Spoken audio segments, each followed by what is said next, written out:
കൂടുതൽ വാർത്തകളും വീഡിയോകളും കാണാൻ ഈ ചാനൽ സബ്സ്ക്രൈബ് ചെയ്യുക. കൂടെ ബെൽ ബട്ടൺ അമർത്തുക. നമസ്കാരം. ഏഷ്യ ലൈവ് ടിവിയുടെ എപ്പിസോഡിലേക്ക് എല്ലാ മാന്യപ്രേക്ഷകർക്കും സ്നേഹം നിറഞ്ഞ ഹൃദയം നിറഞ്ഞ സ്വാഗതം. ഇന്നത്തെ നമ്മുടെ വിഷയം പെട്ടെന്ന് ദൃഷ്ടിദോഷം മാറാൻ. ദൃഷ്ടിദോഷം എന്ന് വെച്ചാൽ എന്താ? എല്ലാവർക്കും ദൃഷ്ടിയുണ്ട്. ഒരുപക്ഷെ ഒരാൾ അറിഞ്ഞുകൊണ്ടായിരിക്കണമെന്നില്ല. ചുമ്മാതായാലും ഒരാൾ നല്ലൊരു ഉടുപ്പിട്ടുകൊണ്ട് പോവുക, അല്ലെ നല്ല ഒരു വാഹനത്തിൽ യാത്ര ചെയ്യുക, നല്ലൊരു വീട്ടിൽ താമസിക്കുക, ഒരു വീട് വെക്കുക, അങ്ങനെ പല രീതിയിലും ദൃഷ്ടിദോഷങ്ങൾ ഏൽക്കാൻ ചാൻസ് ഉണ്ട്. ദൃഷ്ടിദോഷം ഏറ്റു കഴിഞ്ഞാൽ പലവിധ ബുദ്ധിമുട്ടുകളുണ്ടാവും. ഇതിനു മുമ്പ് പല എപ്പിസോഡുകൾ ഞാൻ ചെയ്തിട്ടുണ്ട്. അതുകൊണ്ട് ആവർത്തന വിരസത ഉണ്ടാക്കുന്നില്ല. നമുക്ക് ആ ദൃഷ്ടിദോഷം മാറാനുള്ള ഒരു ഉപായമാണ് ഇന്ന് പറയുന്നത്. നമുക്ക് എന്താണെന്ന് നോക്കാം. വേപ്പില, ഹിന്ദുപ്പ്, തൊട്ടാവാടി, വെൺകടുക്, കുരുമുളക്, ഈ 5 വസ്തു 17 ദിവസമായിട്ട് കുറേശ്ശെ എടുത്തിട്ട് നട്ടുച്ചയ്ക്കാണിത് ചെയ്യാനുള്ളത്. നട്ടുച്ചയ്ക്ക് ഇപ്പം ചെയ്യാൻ പറ്റുന്നില്ല, ഓഫീസിലൊക്കെയാണ്, അല്ലെങ്കിൽ നമ്മൾ വീട്ടിലില്ല, നമുക്കിത് ചെയ്യാൻ പറ്റുന്നില്ല എന്ന രീതിയിൽ അതിരാവിലെ ഉദയത്തിന് മുമ്പായാലും നമുക്കിത് ചെയ്യാം. ഒന്നുകിൽ ഉദയത്തിന് മുമ്പ് അല്ലെങ്കിൽ നട്ടുച്ചയ്ക്ക് ആണിത് ചെയ്യേണ്ടത്.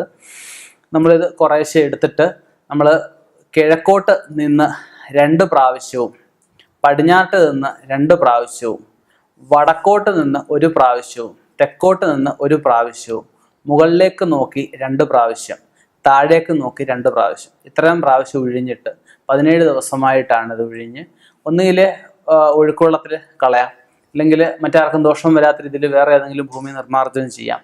ഇല്ല എങ്കിൽ നമ്മളിത് ഒഴിഞ്ഞിട്ട് നമുക്ക് കത്തിച്ച് കളയാം. ഇത് നമ്മൾ ഒഴുക്കുവെള്ളത്തിൽ കളയുകയാണെങ്കിൽ നമ്മളിത് ഒഴിഞ്ഞിട്ട് പുറകോട്ട് തിരിഞ്ഞ് ചെയ്യുന്നത്, അതായത് നമ്മൾ ഈ ആറ്റിലൊക്കെയാണ്, ആറിന് ദർശനമായിട്ടല്ല, അതിന് അഭിമുഖമായിട്ടല്ല, അല്ലാതെ ഓപ്പോസിറ്റ് സൈഡിലോട്ട് നിന്നിട്ട് പുറകോട്ട് വേണം നമ്മൾ ഒഴിഞ്ഞ് കളയാനായിട്ട്. ഒഴിഞ്ഞ് കളഞ്ഞിട്ട് നമ്മൾ നേരെ കയറി വന്ന് അടുത്ത കടവിലും എല്ലാം പോയി കാലും മുഖം കഴുകാം, അല്ലെങ്കിൽ കുളിച്ചിട്ട് പോവാം. ചെയ്യുമ്പം ശരീരശുദ്ധി ആവശ്യമായിട്ട് പറയുന്നില്ല. കാലും മുഖം കഴുകിയിട്ട് ചെയ്താലും മതി, കുളിക്കണം നിർബന്ധമായിട്ട് പറയുന്നില്ല. കാലും മുഖം കഴുകിയിട്ടായാലും നമുക്കിത് ചെയ്യാം.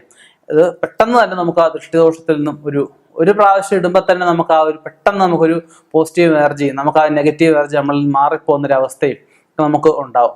നെഗറ്റീവ് ഈ ദൃഷ്ടിദോഷത്തിന് പെട്ടെന്ന് അറിയാമല്ലോ, അങ്ങ് ആകപ്പാടെ ഈ വാട് തളർന്നൊരവസ്ഥയായിരിക്കും. ഭയങ്കര ടയേർഡാവും. എന്ത് നമ്മൾ കഴിച്ചെന്ന് പറഞ്ഞാൽ പെട്ടെന്നൊരു ശരീരത്തിൽ പിടിക്കത്തില്ല. അങ്ങനെ പല ബുദ്ധിമുട്ടുകളുണ്ട്. അങ്ങനെയുള്ള വിഷയങ്ങളെല്ലാം നമുക്ക് ഈ രീതിയിൽ മാറ്റിയെടുക്കാവുന്നതേ ഉള്ളൂ. ഇനിയും ഇതുപോലെയുള്ള വ്യത്യസ്തമായ വിഷയങ്ങളുമായി കണ്ടുമുട്ടാം. നിർത്തുന്നു. നന്ദി, നമസ്കാരം.